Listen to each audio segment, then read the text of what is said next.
देखिए अभी हम लोग जो कॉम्पिटिटिव क्लास कर रहे हैं, अभी 4 दिन है आप लोग के पास। जैसे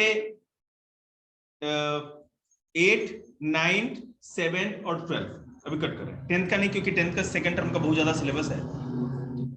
हो सकता है 6 का भी कट करें। सिलेबस जिनका खत्म कर रखे उनकी टेंशन ही क्या है, इसलिए एक्स्ट्रा मिलेगा। अब देखिए हम लोग को करना है क्या इस कॉम्पिटिटिव क्लास में, मैं आपको केवल गाइड करूंगा। आप इस चक्कर में मत रहिएगा कि आपको मैं लाइन वाइज एबीसीडी से पढ़ाना स्टार्ट करूं। ठीक है, पहली बात ही क्लियर कर दूं। अगर मैं आपको रीजनिंग पढ़ाऊंगा, ठीक है, तो मैं आपको यह बता दूंगा कि कौन कौन से टाइप्स हैं जो आपको करने हैं। मान लीजिए कि सबसे पहले अगर रीजनिंग की बात करें तो रीजनिंग है। और दूसरी बात ये, आप चाहे यूपीएससी करो, चाहे आप दिल्ली पुलिस करो, चाहे कुछ भी करो, ठीक है, कंपटीशन बहुत ही ज्यादा टफ है। 10th के 12th में भैया हैं चाहे कुछ भी हैं, हम तो ये मान के चलते हैं जो हमारे पास 6 का स्टूडेंट बैठा है वो तो जो भी पढ़ा रहे हैं, जो भी बोल रहे हैं, उसका अगर 50% 40% भी फॉलो करता है, ठीक है ना, तो उस लेवल पे है कि उस लेवल को पाने के लिए भी बहुत बड़े बड़े कंपटीशन की तैयारी करने वाले लोग भी छक मारते हैं। ठीक है, आपके पास अभी टाइम है, विश्वास रखिए, इतना आपको काम ही नहीं देंगे ना कि आपका कोई भी सिलेबस पे या एकेडमिक्स पे कोई प्रॉब्लम होगा। मेरा पर्पस ये है कि जो खाली समय हमारे पास रहता है, हम जो अपना समय बर्बाद करते हैं, ठीक है ना, कभी भी देखिए प्रॉब्लम क्या है, आपका सिलेबस है, आपको स्कूल में पेपर देना है, उसमें तो फेल होना नहीं है, ठीक है। अब उसी सिलेबस को बार बार पढ़ करके ना आप अपना कीमती समय केवल बर्बाद करते हैं। मान लीजिए कि आपके इस क्लास में अब 7th 8 और 6 का तो कोई सिलेबस ही नहीं है, ठीक है ना, जो पेपर होगा यूनिट टेस्ट हम पूरा सिलेबस खत्म कराने के बाद ही क्लास स्टार्ट कर रहे हैं। 6 क्लास का सारा सब्जेक्ट ही खत्म हो चुका है। 7th क्लास का मैथ के 3-4 चैप्टर, 8 क्लास का मैथ खत्म, साइंस खत्म, एसएसटी बाकी है। 9th class, 10th class, 12th class का भी सिलेबस तो है ही, वो तो रहता है। तो मैं 9th 10th और 12th क्लास से बस ये कह रहा हूं कि आप बस जो मैं क्लास दे रहा हूं ध्यान से लीजिए, जितना बोल रहे हैं टाइम मिले तो घर पे, मतलब इसी तरह से फन के लिए या जो भी टाइम निकलता है थोड़ा बहुत आप पढ़ते रहे, ठीक है।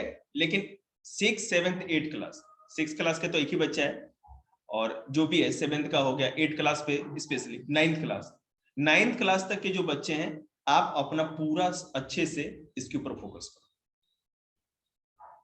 समय का कोई भरोसा नहीं, आप हैं हम नहीं, हम हैं आप नहीं, जो पढ़ाया जा रहा है उसका फायदा होगा, ठीक है। आप किसी भी कंपटीशन में जाओगे, ठीक है ना, तो आपने अगर ये 4 सब्जेक्ट कंप्लीट कर रखा है, ठीक है, इसका मतलब है कि आप वहां पर 1 लाख बच्चे, 2 लाख बच्चों की लाइन में आगे। कोई भी बच्चा 12th पास आउट होने के बाद तैयारी स्टार्ट करेगा, पहले कौन करेगा? कोई करेगा नहीं, क्योंकि उसको 100% नंबर लेके आने, और 100% नंबर लाके कोई फायदा नहीं है।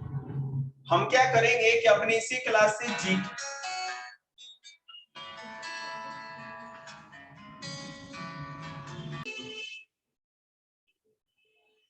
तो जीके के लिए अभी मैंने ल्यूसेंट सब बच्चों को दिला रखा है, ठीक है।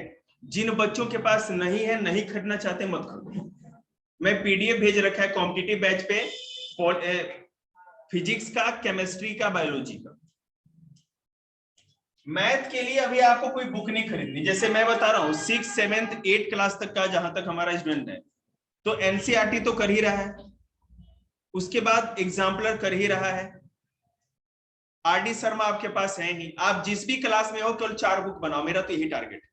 आप एनसीईआरटी कर रहे हैं, उसके बाद मैं आरडी शर्मा करा रहा हूं, उसके बाद एग्जाम्पलर करा रहा हूं, उसके बाद आपका मेंटल मैथ हो गया। आप इतना करते चलो, आप 10th तक जाओगे, खुद ही आपका सब कुछ क्लियर हो जाएगा। जिन बच्चों ने ये नहीं किया है, मान लीजिए जो 10th में है, 11th 12th जो भी है, तो उसके लिए मैं मैथ पढ़ाऊंगा, ठीक है ना, जो कंपटीशन में आ रहा है। अब देखिए मैथ का क्या हिसाब किताब है कि आप जिस भी क्लास में हो तो करो,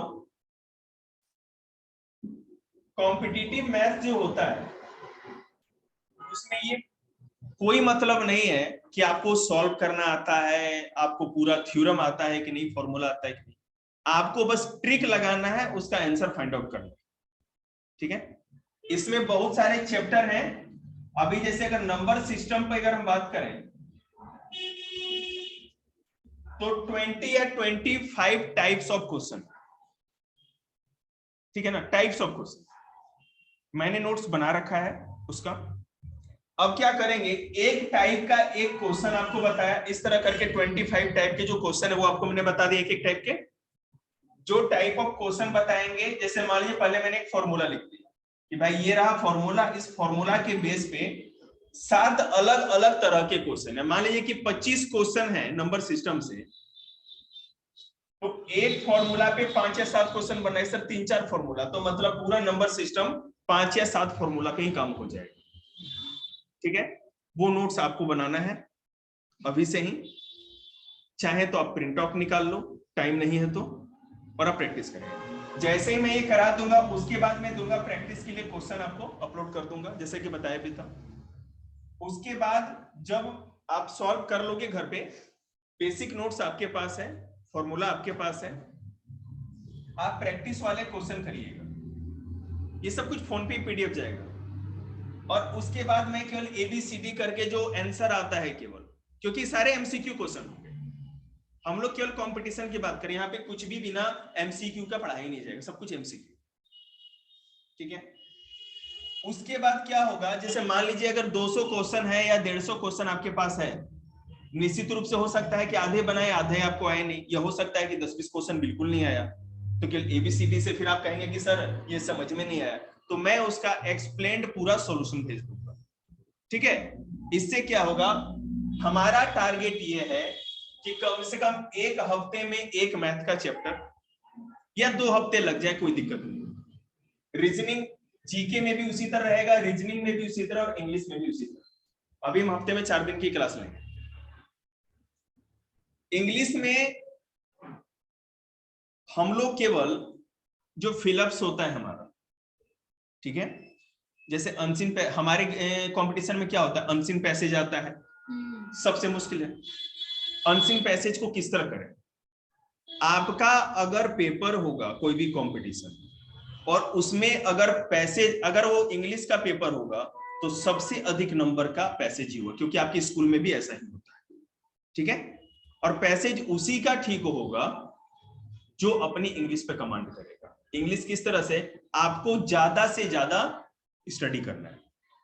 सबसे पहले अगर इंग्लिश सीखना है तो एक चीज भूलिए कि हिंदी भी कुछ होती है। ठीक है ना, सब कुछ धीरे धीरे इंग्लिश में मूव होता जाएगा। और सबसे जो कंपलसरी चीज है, आप कुछ भी करिए, द हिंदू आपको पढ़ना है। हिंदू न्यूज़पेपर नहीं हो क्या? कोई बात नहीं, मैं अभी बताता हूँ। इंग्लिश के लिए जो सबसे पहले आपको स्टार्ट करना है, कोई भी चीज को छोड़ करके, वो क्या करना है, मैथ का आप समझ गए ना, आपको कुछ नहीं करना है, सब कुछ मैं कराऊंगा आपको, बस जो मैं नोट्स दे रहा हूं जैसे भी दे रहा हूं उस पर फोकस करो। रीजनिंग में देखिए, पहले रीजनिंग में क्लियर करते हैं, वर्बल और नॉन वर्बल, और एक होता है लॉजिकल। ठीक है, वर्बल, नॉन वर्बल और लॉजिकल रीजनिंग, ये 3 तरह की रीजनिंग है। क्लैट का पेपर हो गया, यूपीएससी का पेपर हो गया, जो बड़े बड़े पेपर होते हैं उसमें रीजनिंग में ना लॉजिकल रीजनिंग बहुत आता है। लॉजिकल रीजनिंग, क्योंकि सीता किसकी बेटी है, बेटी के दामाद का ससुर जो है ना, ये तो कोई भी छोटा मोटा बच्चा निकाल देगा, लेकिन लॉजिकल रीजनिंग तभी होगा जब आप स्टडी करो। लॉजिकल मतलब कि एक स्टेटमेंट और दूसरा उसका रीजन, एजम्पशन और रीजन, जिस तरह करके आता है आपकी इस बुक में, इसमें है सब कुछ, एजम्पशन रीजन वाला। वर्बल का पार्ट, हाँ वर्बल का आप कर सकते हो, लेकिन हम लोग इसको ना 3 अलग पार्ट में ही है। लॉजिकल एक अलग छोटा सा पार्ट है, नॉन वर्बल एक अलग लास्ट पे पार्ट है ही आप लोग का, और वर्बल। देखिए अब इसमें अभी हम लोग को क्या करना है, जिनको जो 12th क्लास के हमारे स्टूडेंट्स हैं, 10th क्लास के हमारे स्टूडेंट्स हैं, उनको क्या करना है, जो मैं सिलेक्टेड बताऊंगा वो केवल रीजनिंग में करना है, सारे चैप्टर नहीं। लेकिन जो छोटे बच्चे 9th क्लास तक, आपको सारे चैप्टर एक लाइन से सब कुछ आराम से करना है। We have lots of time, और आपको पता है कोई अभी तो जिंदगी स्टार्ट ही हुई है, कम से कम 12वीं करने के बाद ही फॉर्म भरना है, तब तक खुद ही प्रिपेयर हो जाएंगे किसी चीज के। आपको इंग्लिश के लिए, ठीक है ना, सबसे पहले मैंने कितने दिन से बोला है, द हिंदू न्यूज़पेपर पढ़ना स्टार्ट करिए। अब देखिए, आप जब द हिंदू न्यूज़पेपर पढ़ने का फायदा क्या है, पहले बताया था आपको। एक क्या होगा, कि कोई भी इशू या कोई भी सेंटेंस किस तरह फॉर्म की जाती है, वहां पे आपको समझ में आएगा जो लिखा जाता है, पहली बात। दूसरी बात, आपका वोकेबुलरी का एक लेवल हो जाएगा, शब्द, बहुत सारे वर्ड्स आपके पास आ जाएंगे, ठीक है। तीसरी बात, आप जब रीडिंग करते हो ना, जब न्यूज पेपर रीडिंग करके, जैसे मैं छोटे बच्चों को बता रहा हूं, हमारे 6 क्लास के, अगर आपको न्यूज पेपर पढ़ करके उसका 10% भी समझ में आता है, तब समझ जाइए कि वो आपके रेंज में। ये तो आइडिया खुद से भी लगा सकते हैं, 10% भी समझ में आ रहा है या नहीं आ रहा। अगर 10% भी नहीं आ रहा है तो इसका मतलब समझ लीजिए कि अभी बहुत ज्यादा गाड़ी नीचे। द हिंदू न्यूज पर पढ़ना किस तरह है, देखिए इसमें जो एडिटोरियल आता है हमारा, सॉरी एडिटोरियल, अब एडिटोरियल के बाद क्या होता है, फ्रंट पेज हमारा, सबसे पहले फ्रंट पेज आएगा। तो फ्रंट पेज पे आपको सारे जितने भी हेडिंग्स है वो सारे पढ़ने हैं। हेडलाइंस होते हैं ना, हेडलाइंस, हेडलाइन पढ़ करके आपको समझने की कोशिश करनी है। यस, न्यूज पेपर का फ्रंट पेज लो, आप हेडलाइन पढ़ो, हेडलाइन पढ़ करके अगर आपको उसके अंदर का इशू समझ में आ रहा है तो बेस्ट है, और नहीं आ रहा तो उसका उपाय देखिए क्या है। जैसे ही आपका ये हेडलाइन होता है, उसके नीचे इशू स्टार्ट हो जाएगा, तो जो फर्स्ट पैराग्राफ लिखा होता है ना, छोटा सा 4-5 लाइनों का, उसके बाद और बढ़ता चलता है पैराग्राफ पैराग्राफ। तो ये फर्स्ट पैराग्राफ पढ़ते ही, जो द हिंदू पढ़ते हैं उनको समझ में आता होगा कि फर्स्ट पैराग्राफ पढ़ते ही आपको समझ में आ जाता होगा कि पूरा का पूरा इशू क्या है, ठीक है। और याद रखिएगा, ये जो तरीका है ना, फर्स्ट पैराग्राफ जो दिया जाता है न्यूज़पेपर में, ये हमको ये भी सिखाता है कि पूरे इशू को किस तरह से इतने कम लाइनों में हम शो करते हैं। हमें पढ़ना ही नहीं है उतना, ठीक है ना। हमें क्या करना है, फ्रंट पेज को लेंगे, सारी हेडलाइन पहले पढ़ी, समझ में आया तो ठीक है, और नहीं तो शुरुआती दौर में क्या करेंगे, आप फर्स्ट पैराग्राफ पढ़ के छोड़ो, ओके। आपकी इंग्लिश तब इंप्रूव होगी। देखिए सबसे बड़ी प्रॉब्लम क्या है ना, कि हमको इंटरेस्ट को बचा के रखना है, क्योंकि और भी जगह उस एनर्जी को हमको लगाना है, इन्वेस्ट करना है। अब देखिए आपका बॉयज का क्या होता है, स्पोर्ट्स में कुछ मतलब क्या होता है, इंटरेस्ट होता है, गर्ल्स का भी कुछ का होता है, जिसका था वो तो गई। उसके बाद मान लीजिए कि गर्ल्स हैं, तो हो सकता है कि कुछ दूसरी चीज में इंटरेस्ट है, जिसमें हर बच्चे का एक इंटरेस्ट है ना, न्यूज पेपर है, उसमें सारे मैटर है, किसी ना किसी में आपका इंटरेस्ट तो आएगा ही आएगा। हमें उस इंटरेस्ट को मारना है लात, हमें इंटरेस्ट का कुछ नहीं करना, अचार लगाना है। आपको पहले फ्रंट पेज, मैं इसको इरेज करता हूं, बता रहे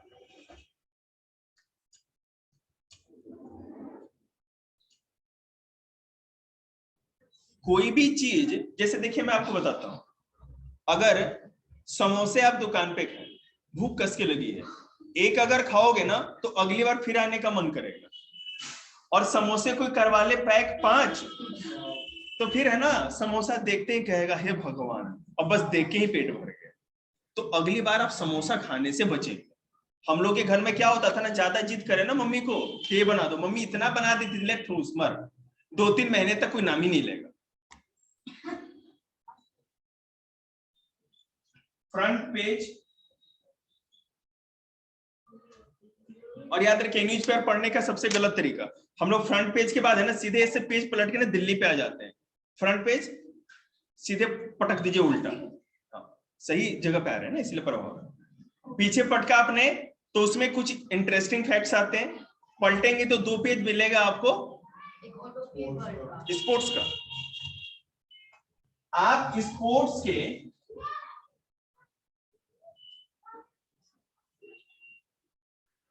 ऑल हेडलाइंस पढ़िए, सारे हेडलाइंस जरूर पढ़ना है आपको, ठीक है। और थोड़ी बहुत ना भी समझ में रहने दीजिए, हेडलाइंस केवल पढ़ना है, और लेकिन टारगेट कर लीजिएगा कि स्पोर्ट्स के जितने भी न्यूज हैं, इतने तो बड़े हो ही गए हैं आप लोग, कि क्या लग रहा है कि थोड़ा इंपॉर्टेंट हो सकता है पेपर के लिए, कंपटीशन के लिए, ठीक है। केवल एक, चाहे 10 भी उस दिन आ रहा हो, आपको एक ही टारगेट करना, एक को पूरे अच्छे से पढ़ लीजिएगा। उसके बाद फिर टर्न करेंगे तो 2 पेज आएगा बिजनेस,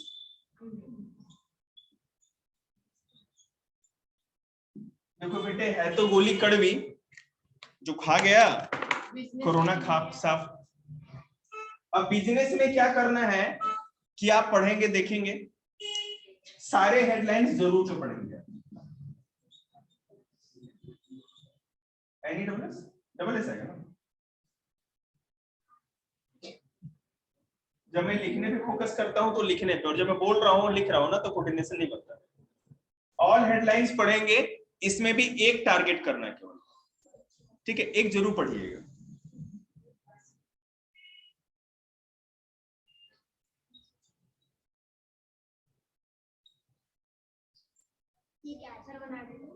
रीड करना है पूरा।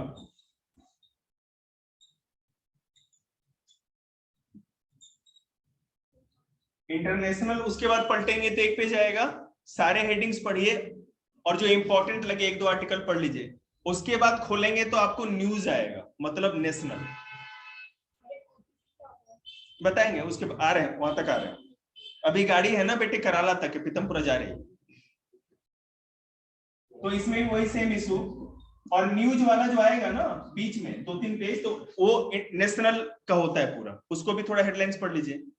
उसके बाद आएगा बारी ज्वालामुखी का, जो कि इधर 2 एडिटोरियल होता है, कल न्यूज़पेपर लेके आइए, 2 एडिटोरियल होगा, यहाँ पे लीड होगा एक बड़ा सा आर्टिकल, ठीक है, और इस साइड अप 8 होता है, OPED इस तरह होता है। उस पे केवल जो बड़े बड़े विशेषज्ञ हैं, जैसे मान लीजिए चाहे एक दिन में खाना खाओ या मत खाओ, आपके स्कूल का पेपर हो या जाए भाड़ में, कुछ पढ़ना है या मत पढ़ना, एडिटोरियल तो जरूर तो पढ़ना है। 2 एडिटोरियल और छोटे छोटे आते हैं, बहुत छोटे छोटे। एक एडिटोरियल में 12-13 लाइन होती है, बल्कि मतलब लंबे लंबे इतना लंबा एडिटोरियल होता है। आपने कहा से उसको छोटे-छोटे इतने छोटे-छोटे दिखा रहा हूं। हां, इतने छोटे-छोटे तो नहीं होते सर, मैंने कहा पढ़ते भी हो, इसलिए बता रहे हो। गुड, यही सुनने के लिए आया था मैं। चलिए देखिए, तो आपको एडिटोरियल पढ़ना ही है, जिस हिसाब से आपको टाइम लगे तो बेशक वो पढ़ लेना या मत पढ़ना, लेकिन याद रखिएगा जो बच्चा एडिटोरियल के जो 2 पेज होता है ना, टाइम निकाल करके किसी तरह मजा आने लगे और सारा अगर पढ़ ले, वो ना रीडिंग कर ले, तो उससे बड़ा तो विद्वान कोई नहीं हो जाएगा, इंग्लिश में कोई बात नहीं कर पाएगा उससे। आपको ना तो कोई ग्रामर पढ़ने की जरूरत है, ये फालतू काम है, ये हो गया, रहने दीजिए, ग्रामर हम पढ़ाएंगे, जितना पढ़ लीजिएगा। आपने केवल द हिंदू न्यूज पेपर पढ़ना है, आपको समझ में आए आपको समझ में नहीं आए, आप 10 दिन है ना बिना समझे हुए भी पढ़ो। पहले तो हाँ, मैं आपको बता रहा हूं क्या होता है। जैसे अंग्रेज यहां पर जब आए तो यहाँ की भाषा समझ में नहीं आती थी, हम लोग भी ब्रिटेन जाएंगे, अब हमारी मम्मी को कोई ब्रिटेन भेज दे वो तो यहाँ दिल्ली का नहीं समझ पाए। शुरू में हम भी दिल्ली आए तो ये जो आप लोग की जाट भाई लोग की लैंग्वेज है, वो करला करला करला पता नहीं क्या बोल जाए, 10-20 नाम लपेट दे, वो ब्लू लाइन वाले जो बस थे प्राइवेट वाले, अब मैं सोचूं सारा नाम ले लिया, मतलब मेरे जगह का तो नाम ही नहीं लिया। अब हम खुद ही उस तरह का बोलने लगे। तो मेरे कहने का मतलब क्या है, छोटे बच्चों को भी मैं सलाह दूंगा, जब आप द हिंदू न्यूज़पेपर पढ़ना स्टार्ट करोगे ना, तो आपको आदत लगानी है, उसके लैंग्वेज, उनके लिखने का तरीका, आप खुद फैमिलियर होने लगेंगे, आपकी अंडरस्टैंडिंग बनने लगेगी, ठीक है ना। कभी भी फोन लेके और डिक्शनरी लेके मत बैठिए, ये आज तो पूरा वर्ड खा जाएंगे, 8 लाख वर्ड है भाई इंग्लिश में पूरी डिक्शनरी में, केवल यही करते रह जाएंगे और 2 दिन में बोर होकर फिर घर छोड़ के भाग जाएंगे। ये कभी मत करिएगा। गुड, इसीलिए तो मैं आया था आप ही की बात सुनने के लिए। पेपर छोड़ दो, घर क्यों छोड़ो, ठीक है। तो इस तरह से, और उसके बाद न्यूज़पेपर में जो है सब बकवास, ठीक है, कुछ करना ही नहीं। दिल्ली का न्यूज कोई बात ना, अपना आते रहेगा। हर आदमी जिसके पास भी स्मार्टफोन है, इतना तो मैं मान के चलो 24 घंटे में 2 घंटे उसका बर्बाद होता है, इसमें कोई शक नहीं। 2 घंटे से ज्यादा ही हो जाता है। मेरी बात तो सुनिए ना, आपके पास वो न्यूज़पेपर रहे, चाहे डिजिटल रहे, चाहे आप चाहे लगा लो पेपर में है, आप अपने फोन की जगह उस न्यूज़पेपर को रखो, आदत बनाइए धीरे धीरे। और हाँ, अगर आपको न्यूज़पेपर में इंटरेस्ट बनाना है तो याद रखिएगा, किसी भी डिजिटल मीडियम से, जैसे टीवी में न्यूज आ रहा हो या आपके फोन खोलते ही ना कौन मरा ना उसके परिवार से पहले आपको पता है, नोटिफिकेशन आ जाएगा।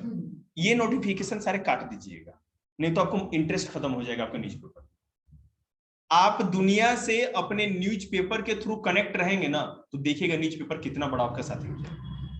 समझ में आ रहा है?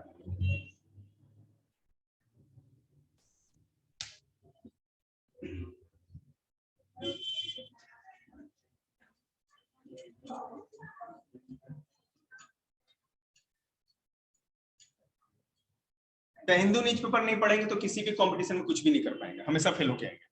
क्लियर बात समझिएगा? अगर इंग्लिश से क्वेश्चन आएगा आप कुछ भी नहीं कर पाएंगे, एक लाइन की बात सीधी सीधी।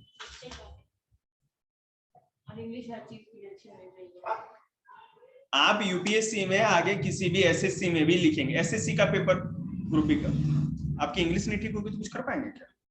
कुछ भी नहीं, नथिंग। इंग्लिश नहीं तो कुछ भी नहीं, और इंग्लिश कुछ भी नहीं है। एसएससी क्या होता है? स्टाफ सिलेक्शन क्या कहते हैं, स्टाफ सिलेक्शन कमीशन कहा जाता है उसको। उसमें क्या होता है, ग्रुप बी का और एक ऑफिसर लेवल में बहुत सारी जॉब आती है दुनिया, अभी इंडिया में सबसे अधिक लोग उसी का फॉर्म भरते हैं। ठीक है, उसको निकलते हैं मतलब कि कितने ज्यादा यूपीएससी से ज्यादा? हाँ मतलब बेटे कभी पहले तो 20,000 25,000 सीट आती थी हर साल, और अब बेटे मोदी जी ने घटा के 2,000 3,000 5,000 कर दिया। ये डेवलपमेंट नीचे जा रहा है। 20 से 25 से दो। हाँ समझ, कंपटीशन तो उसमें तगड़ा होगा फिर। कंपटीशन की तो अब रहने ही दीजिए। तो किस लिए आपको तैयार किया जा रहा है? ताकि उस समय जाके आप तैयार होंगे ना तो 2-3 साल आपका बर्बाद हो जाएगा, और अभी से करेंगे तो आप प्लस में रहेंगे ना, एक्स्ट्रा कर पाएंगे वहां पे।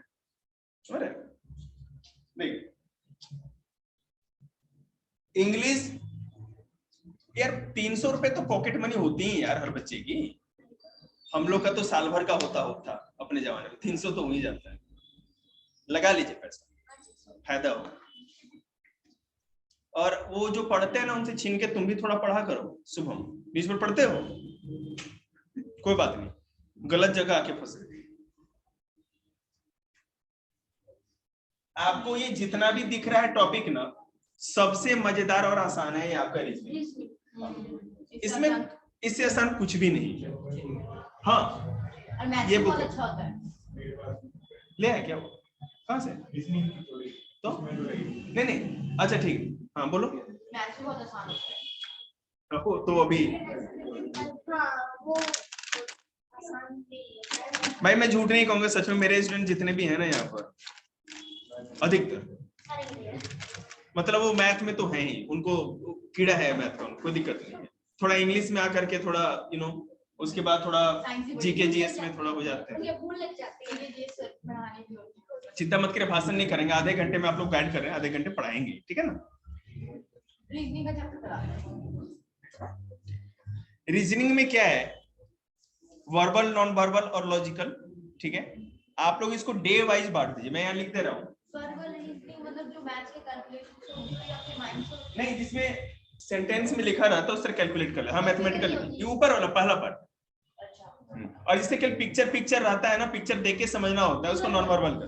अच्छा, जैसे मिरर इमेजेस जी।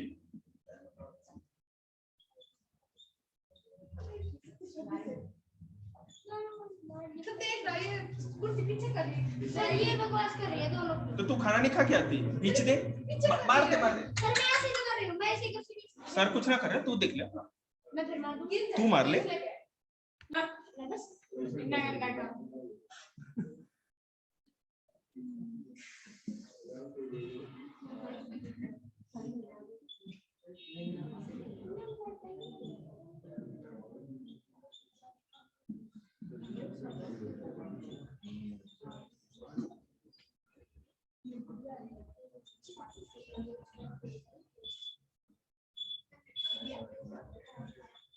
देखिए लिख दिया।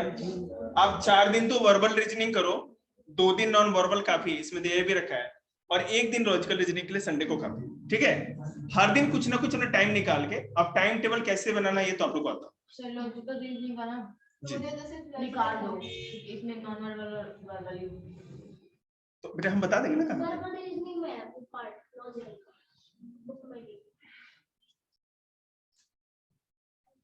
अच्छा, इंडेक्स में नहीं होता ना बेटे, कुछ मास्टर भी अपना टैलेंट लगाता है।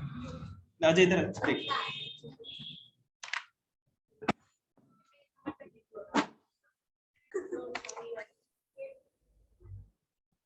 मैथ तो तुम्हें कराऊंगा ही, पता नहीं दिया किस तरह से मैथ होगा। अब जीके का देख लीजिए एक बार।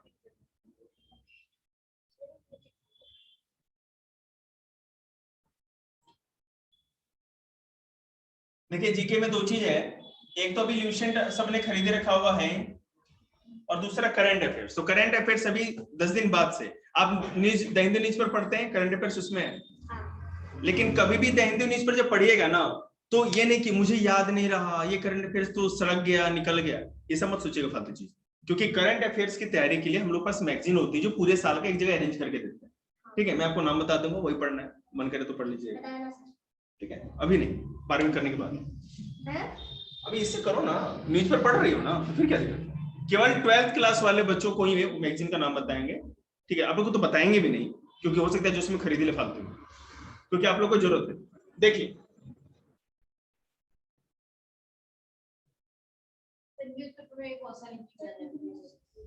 जी बिल्कुल, आधे से ज्यादा मंत्रियों के नाम याद करने हो तो न्यूज़पेपर ही काफी। अरे मंत्री संतरी कोई नाम याद नहीं करना, ऐसे ही याद हो जाएगा। बार बार हर दिन आप पढ़ते रहेंगे ना जब न्यूज़पेपर, तब वो खुद ही याद हो जाएगा। हाँ तो वही तो मैं कह रही हूँ, याद करके तो जी।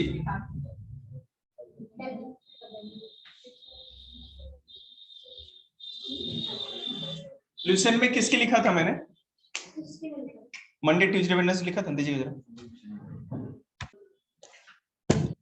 ल्यूसेंट में इसी तरह है, हिस्ट्री है, एक दिन आप हिस्ट्री पढ़ लीजिए, ancient medieval modern, Indian history, world नहीं पढ़ना। ज्योग्राफी एक दिन पढ़ लीजिए, एक दिन इंडियन पॉलिटी, एक दिन फिजिक्स केमिस्ट्री बायोलॉजी, और एक दिन मिसलेनी जो सबसे लास्ट में है। ठीक है, बस इसी हिसाब से आपको पढ़ना है। ये घर पे खुद रीड करना है, मैं आपको हफ्ते में कम से कम प्रयास करूंगा एक दिन तो पढ़ाऊंगी कुछ ना कुछ।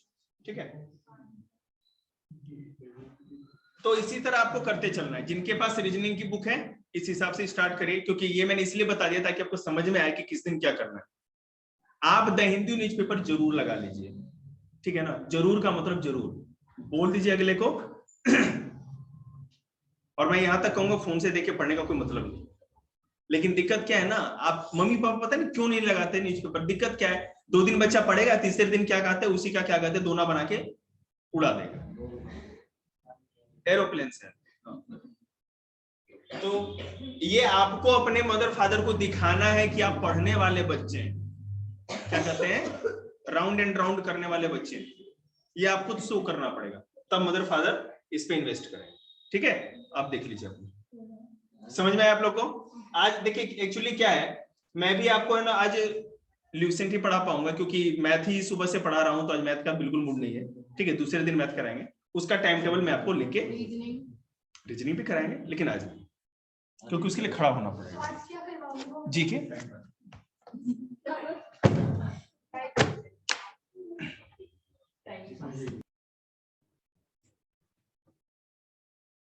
अच्छा, पहले केमिस्ट्री खोलिएगा। जिनके पास बुक है ल्यूसेंट जीके की, केमिस्ट्री लाए हैं जीके की बुक, तो लेके आओ ना, उसको भेजो।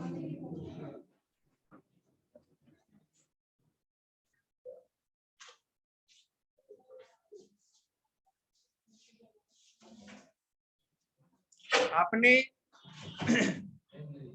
कम से कम 6 से लेकर के 10 तक जो भी साइंस पढ़ा है, ठीक है ना, उससे बाहर किसी भी कंपटीशन में साइंस नहीं आएगा। एक चीज क्लियर रखिएगा, ठीक है। अब आप अगर आईआईटी और मेडिकल का सोच रहे हो तो बेटा उसमें तो 10+2 के हिसाब से आता ही है, लेकिन किसी भी जनरल कंपटीशन में, क्योंकि मैं यूपीएससी और एनडीए तक की बात कर रहा हूं, आपको 10 तक ही जो भी साइंस होता है उससे कम चल जाता है। तो 10 तक अगर साइंस आप बचपन से 6 क्लास से अच्छे से पढ़ रहे हो तो आपको कोई दिक्कत नहीं है। अब कोई मैं जो पढ़ाऊंगा, अब आपको पता चलेगा कि हम लोग के पेपर में किस हिसाब से और क्या पढ़ना होता है। देखिए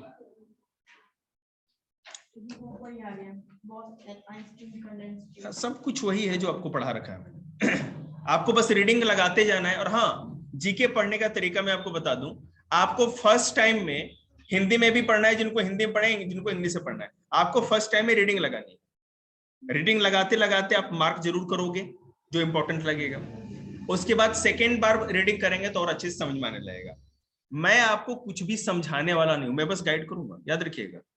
आपको खुद से जूझना है उसके साथ, क्योंकि आपके हाथ में है ना एक डब्बा यंत्र है जिसका आप कभी भी गूगल कर सकते हैं जी। आखिरी दवा तो मैं ही हूं। इशू केवल टाइम का है। देखिएगा, a French chemist Lavoisier is regarded as father of modern chemistry. कभी भी आएगा तो याद रखना, लेविजियर जो हैं उन्हीं को मॉडर्न केमिस्ट्री का फादर कहा जाता है, मतलब कि रसायन शास्त्र के पिता जी। आदरणीय शुभम, छोटा वाला, substance and it's nature. Substance पढ़ा रखा है आपको, सबस्टांस या पदार्थ क्या होते हैं, 6ठी 7वीं में जो भी बच्चे उनको पता होगा। इनका नेचर कैसा होता है, क्या होते हैं? Anything that occupies space, possesses mass and can be felt by anyone or more of our sense is called matter. Chemistry. कोई भी चीज जो स्पेस ऑक्यूपाई करती है, ठीक है, वो पदार्थ है। आप खुद एक पदार्थ हो, आपने भी स्पेस ऑक्यूपाई कर रखी है, टेबल और ये क्या कहते हैं, बोतल भी है, इसने स्पेस ऑक्यूपाई कर रखी है। तो ये सारे के सारे क्या है, पदार्थ। लिख रहा है वो, कितने लिखे उसने, दिखाना एक बार जरा, उसको बुलाना। नैतिक इधर आ।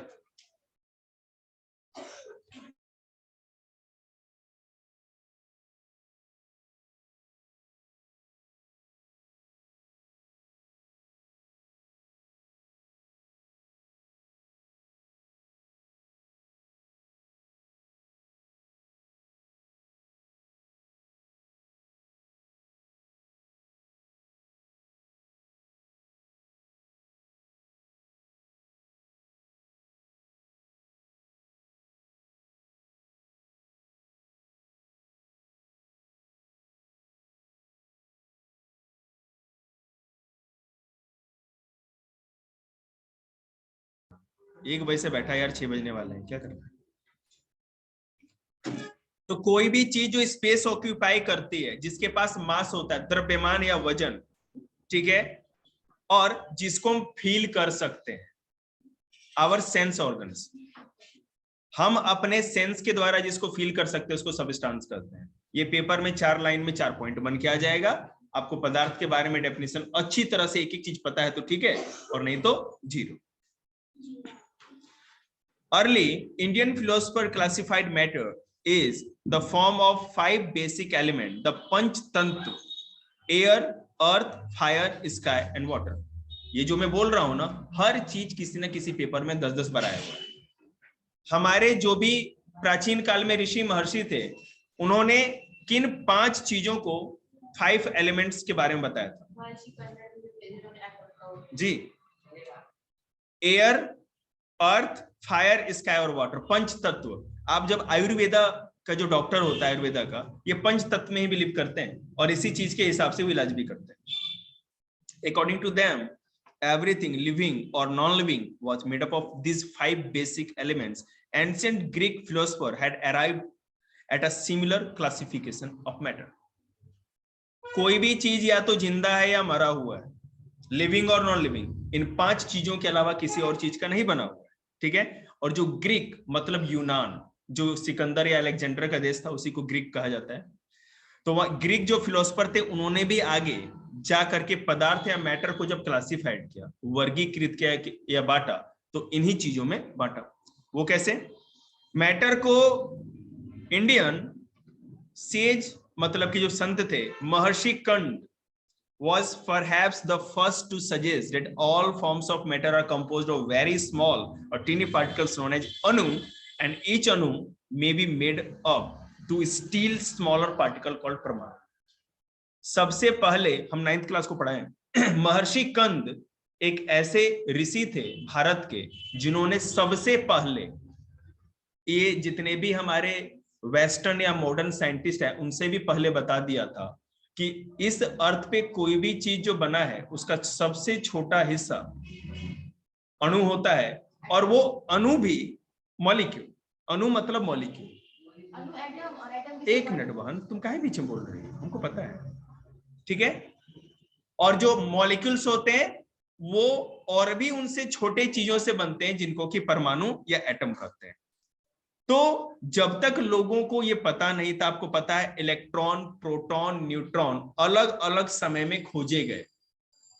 जब तक ये नहीं खोजे गए तब तक यही बताया गया कि जैसे मान लीजिए ये पेज है, इसका सबसे स्मॉलेस्ट पार्ट एटम होगा और लिविंग थिंग का सबसे स्मॉलेस्ट पार्ट सेल। जो भी निर्जीव चीज है या नॉन लिविंग उसका सबसे स्मॉलेस्ट पार्ट एक एटम होता है, और जो लिविंग है उनका सेल। आप लोग दोनों के बारे में पढ़ चुके हैं। लेकिन तब तक ये नहीं पता था कि एटम को भी क्लासिफाइड किया जा सकता है। एटम के अंदर भी 3 चीजें सब एटॉमिक पार्टिकल्स होते हैं, और बच्चों को पता है, मैं बता दूं छोटे बच्चों के लिए, एटम के अंदर इलेक्ट्रॉन, प्रोटॉन और न्यूट्रॉन होता है, ठीक है। प्रोटॉन और न्यूट्रॉन उसके न्यूक्लियस में होता है, सेंटर में, ठीक है। और जो इलेक्ट्रॉन होता है वो बाहर उसके चक्कर लगाता रहता है, ठीक है। Greek thinker Democritus name this tiny particles परमाणु एज एटम। ग्रीक जो फिलोसफर मतलब दार्शनिक, जो विद्वान थे, उन्होंने ही सबसे पहले, जिनका नाम डोमिक्रिटस था, उन्होंने इस परमाणु को एटम नाम सबसे पहले उन्होंने ही दिया था, ठीक है। This matter is composed of tiny particles, उन्होंने जो एटम पता है। मैटर फिजिकल क्लासिफिकेशन और केमिकल क्लासिफिकेशन हम मैटर का कर सकते हैं। पदार्थ या मैटर को हम 2 अलग अलग तरीके से डिवाइड कर सकते हैं, क्लासिफाइड कर सकते हैं, बांट सकते हैं।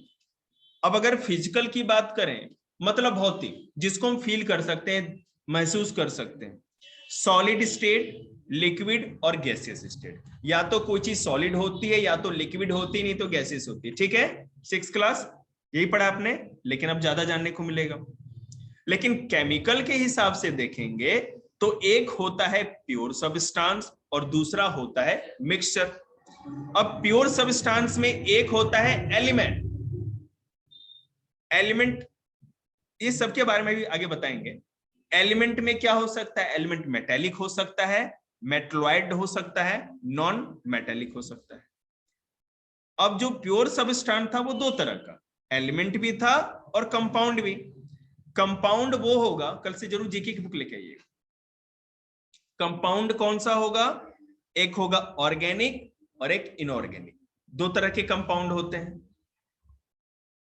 मिक्सचर, मिक्सचर 9th क्लास बताएगा। बताइए मिक्सचर कौन से 2 तरह के होते हैं बेटा? कौन कौन से?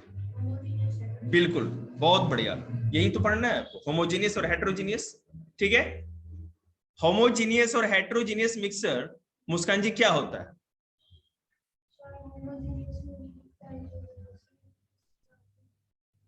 हेटेरोजेनियस में दिखती है, नहीं दिखती? हेटेरोजेनियस में दिखती है।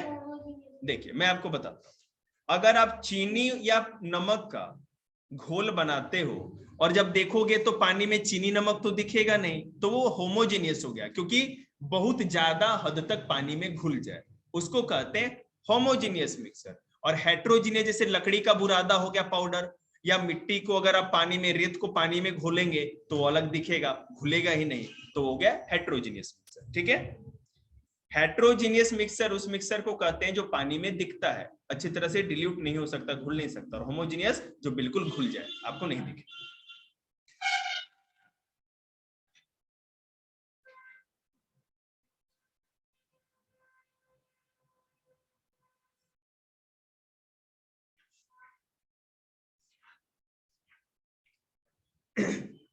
पदार्थ या मैटर की 3 स्टेट के बारे में हम लोग 6th-7th क्लास तक सुनते हैं। 4th स्टेट, हाँ 9th क्लास बोलते जाइए। मैटर की 4th स्टेट क्या होगी? प्लाज्मा, ठीक है।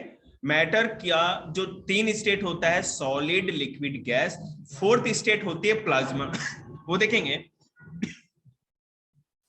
अब ये प्लाज्मा होता क्या है? Plasma state consist of super energetic and super excited particles. Plasma जिस चीज का बना होता है, वहां पे जो पार्टिकल्स होंगे, पार्टिकल्स आपको पता है कोई भी चीज छोटे से छोटे एटम से मिलकर बनी होती है, तो प्लाज्मा के अंदर का जो पार्टिकल या एटम होगा वो बहुत ज्यादा एनर्जेटिक होगा, बहुत ज्यादा मूवमेंट वाला होगा। These particles are in the form of ionized gases. Ionized gas, ionic bond भी बताया था आप लोग को, याद होगा। तो इस तरह के पार्टिकल जो प्लाज्मा बनाते हैं, प्लाज्मा के स्टेट में होते हैं, वो आयोनाइज्ड गैसेज बनाते हैं। Plasma can occur when matter is heated to a very high temperature. किसी भी मैटर को अब बहुत ज्यादा हीट देते हो, मतलब वो हम घर में नहीं दे सकते, हमारे पास कोई ऐसी फैसिलिटी अभी अर्थ पे नहीं है साइंटिफिकली कि हम किसी चीज को प्लाज्मा में भेज दें, ठीक है। वो नेचुरली हो सकता है। और आपको पता है सबसे अधिक हीट कहाँ होगी? स्टार के अंदर, स्टार सिस्टम में। नहीं बेटे, प्लाज्मा का मतलब ये हो गया कि एक जैसे सॉलिड लिक्विड गैस की स्टेट में रहती चीजें, तो प्लाज्मा की स्टेट में भी कोई चीज जो रहे, प्लाज्मा एक स्टेट है, एक अवस्था है जिसमें कोई चीज एग्जिस्ट करती रहती, लेकिन वो जो सिचुएशन क्रिएट होता है उसमें बहुत ज्यादा टेम्परेचर रहता है। जो भी पार्टिकल, जैसे मान लीजिए हाइड्रोजन गैस है तो लिक्विड गैसियस स्टेट में है, ठीक है ना। तो गैसियस स्टेट में क्यों है? क्योंकि उसके अंदर का जो एटम है बिखरा हुआ है, ठीक है ना। एक उनके बीच का अट्रैक्शन फोर्स कमजोर है, कॉम्पैक्ट नहीं है, बिखरा हुआ, स्कैटर्ड है, समझ रहे हैं। तो उसी तरह अगर प्लाज्मा का हम एग्जांपल दें तो प्लाज्मा एक स्टेट है जिसमें कि कोई भी अगर मैटर होगा तो उसके पार्टिकल बहुत ज्यादा एनर्जी वाले होंगे। हाइड्रोजन का एटम बिखरा हुआ रहता है, गैस है। उसी तरह प्लाज्मा में कोई स्टेट में रहेगा, कोई भी चीज रहेगा तो उसके अंदर का जो एटम होगा बहुत ज्यादा एनर्जी वाला होगा। और कोई भी चीज प्लाज्मा की स्टेट में तभी हो सकती है, प्लाज्मा का स्टेट तब क्रिएट होगा जब बहुत ज्यादा टेम्परेचर वहां मिलता रहे। The matter in plasma state is a collection of free, highly energetic and highly excited electrically charged particles. बहुत ज्यादा हीट मिलने के कारण वो इलेक्ट्रिकली चार्ज्ड हो जाते हैं, चार्ज अप हो जाते हैं। ये तो फिर सब कर सकते हैं आर्टिफिशियल, उतना ज्यादा हीट हम अर्थ पे नहीं क्रिएट कर सकते, ठीक है ना। वो हाँ, वो अगर हाइड्रोजन बम बना रहे हैं तो कोई प्लाज्मा स्टेट में कुछ चीज जा सकती है, जैसा मैंने आपको बताया था, ठीक है। एटॉमिक बम या हाइड्रोजन बम जब बनाया तब, लेकिन वो उतनी हीट तो फिर भी निकालना बड़ा मुश्किल है।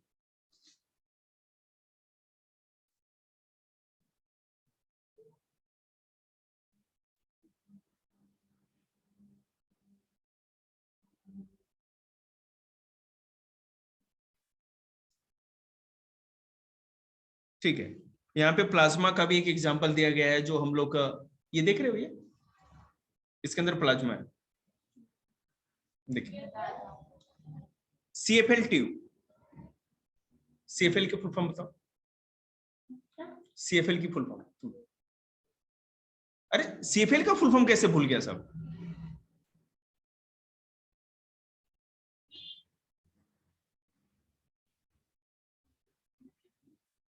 फ्लोरेसेंट ट्यूब था ना, fluorescent lamp,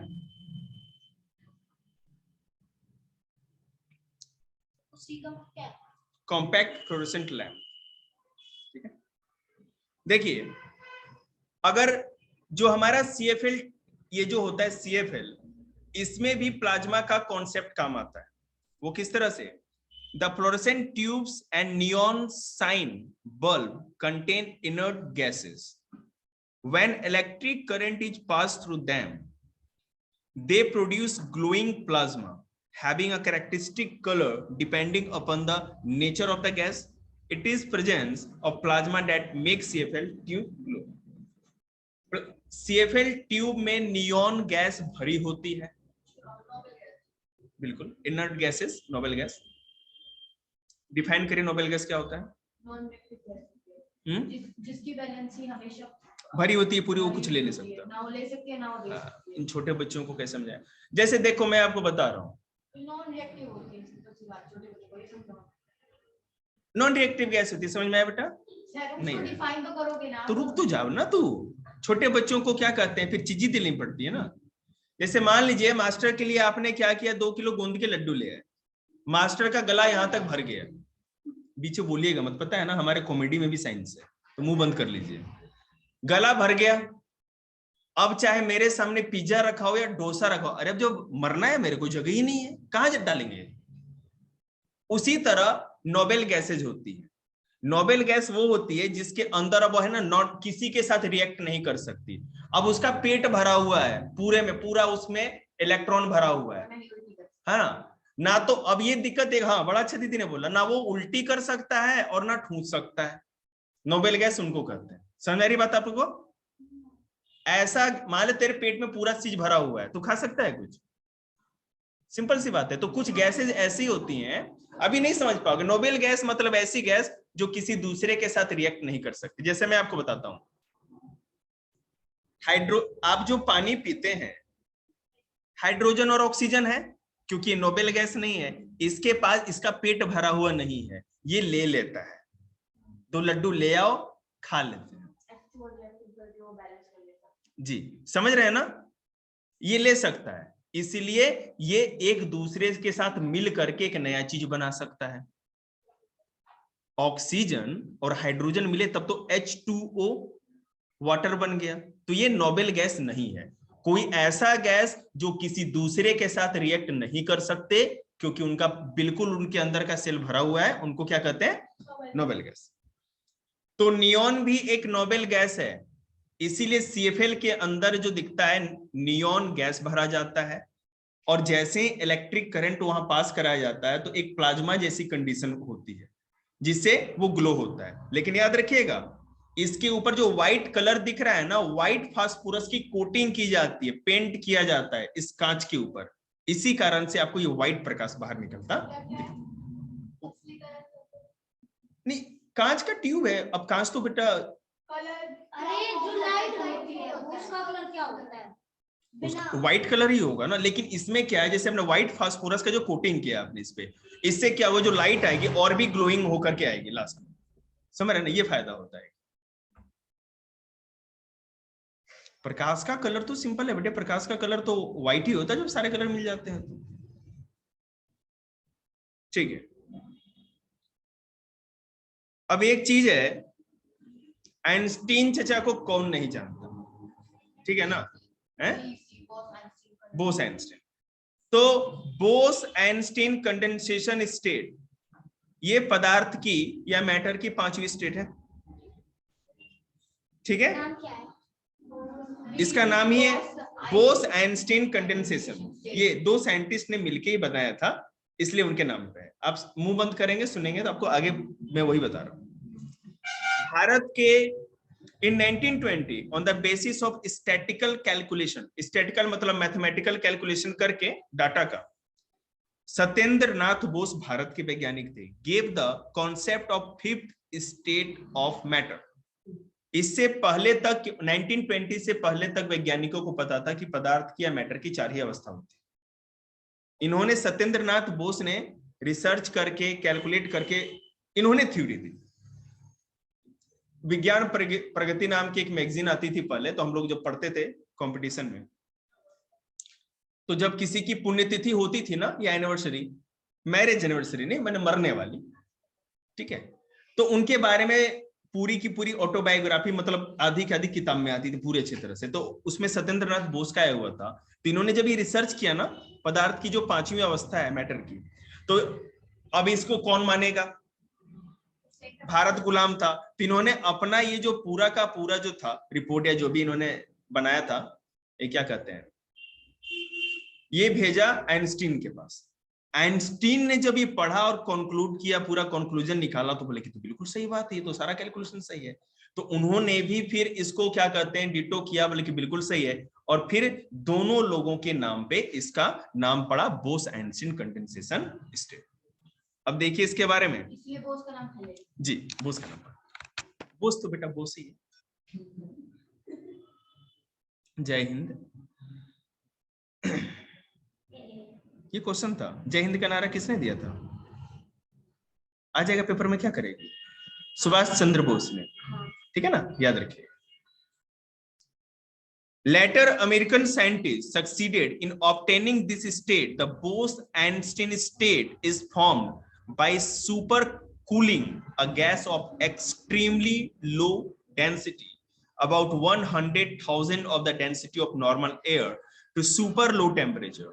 This process is known as Bose-Einstein condensation, and this state of matter is known as Bose-Einstein condensate, BEC. पदार्थ की जो चौथी अवस्था थी प्लाज्मा, उसमें क्या था कि एक्सट्रीम हीट देना था और इसमें सुपर कूलिंग, बहुत ज्यादा ठंडक। जब किसी भी मैटर को आप बहुत ही ज्यादा एक्सट्रीम कूलिंग कंडीशन में रखते हो तो बोस-आइंस्टीन कंडेंसेट वाली सिचुएशन बन जाती है। ये पदार्थ की पांचवी अवस्था है। ये बेटे अभी रुक जाओ, बता। नहीं काहे बढ़ जाए, कोई आरटीपी का गाड़ी है जो मैंने, कोई दिक्कत नहीं है। देखिए यहाँ पर जैसे मैंने आपको बताया था कि लिक्विड नाइट्रोजन में, एक बार जब मैंने बताया था कि आप लोग की उम्र बढ़ जाएगी, आप लोग अमरता की ओर चल रहे हैं, 40-50 साल उम्र तो बढ़ ही रही है आप लोग की। हाँ, रिसर्च के बारे में बताए थे ना। हाँ जी, तो उसमें क्या है कि आपको पता है ना कि आपका ब्रेन, आपका क्यों दुश्मन का, जो लोग मरने वाले हैं, तो जो लोग मिलीनियर बिलीनियर हैं अमेरिका में, मॉस्को में एक फैसिलिटी है रसिया में, वहां पर लिक्विड नाइट्रोजन का एक क्या कहते हैं वो बनाया गया है, कूलिंग फैसिलिटी, कोल्ड स्टोर। वहां पे क्या लोग अपने जो भी परिजन हैं उनका स्टेम सेल, ब्रेन, हार्ट मरने के बाद और चीज दफना दे वो निकलवा के वहां प्रिजर्व करवा के रखते हैं। ये माना जा रहा है कि हो सकता है 50 सालों में या कुछ सालों में ऐसी भी टेक्नोलॉजी आ जाए कि लोग अमर हो जाए, तो वो चीज निकाल करके फिर ग्रो करा दिया जाएगा। समझ रहे हैं ना? तो बस बेटे अब यहाँ पर नेपाली का तो होने से रहा, ये तो जमीन बेचता रहेगा। इंडिया में ही किसका हो रहा है? चलिए इन सब बातों पे नहीं आ सकते हम। हाँ तो बेटा वो लिक्विड नाइट्रोजन वाली जो स्टेट है ना, वो भी अभी उससे भी ज्यादा कूलिंग स्टेट। अभी ये माना जाता है हमारे अर्थ पर जो हम लोग कर सकते हैं -273 डिग्री सेल्सियस जो टेम्परेचर है ना, इतना तक हम लोग कर सकते हैं। लिक्विड नाइट्रोजन का इतना स्टेट तक होता है, इससे ज्यादा नीचे हम लोग नहीं कर सकते। तो बेटे फिर नोबेल प्राइज, न्यूज में नाम टेढ़े मेढ़े याद करिए, पेपर में क्वेश्चन। ऐसा हो ही ना मतलब नाम याद ना करने के लिए विज्ञान का क्या कहते हैं, हाँ सत्यानाश हो जाए भाई। प्योर सब्सटेंस क्या होता है? कितना बोर हो गया ना, देखिए। नहीं चांद पे अभी तो किसी ने, मैं चाहता हूँ यहीं पे से कोई चला जाए। बिल्कुल जाओ बेटे, जाते चांद पे लात रखती ना 10-20 गाली ही मेरे को देना, मेरे नाम ले लेना एक बार। दुश्मनी वाला लिख, कोई बात नहीं। चलो ठीक है, यहीं तक रख। तो देखिए मैंने आपको जिस तरह भी पढ़ाया है ना, आप लोग को इस तरह तोड़ तोड़ के अच्छे से पढ़ के समझने, नहीं कि ऐसे। टाइम है ना आपके पास? हाँ टाइम हो गया। मैं कह नहीं रहा था यहाँ जान जा रही है अगले की।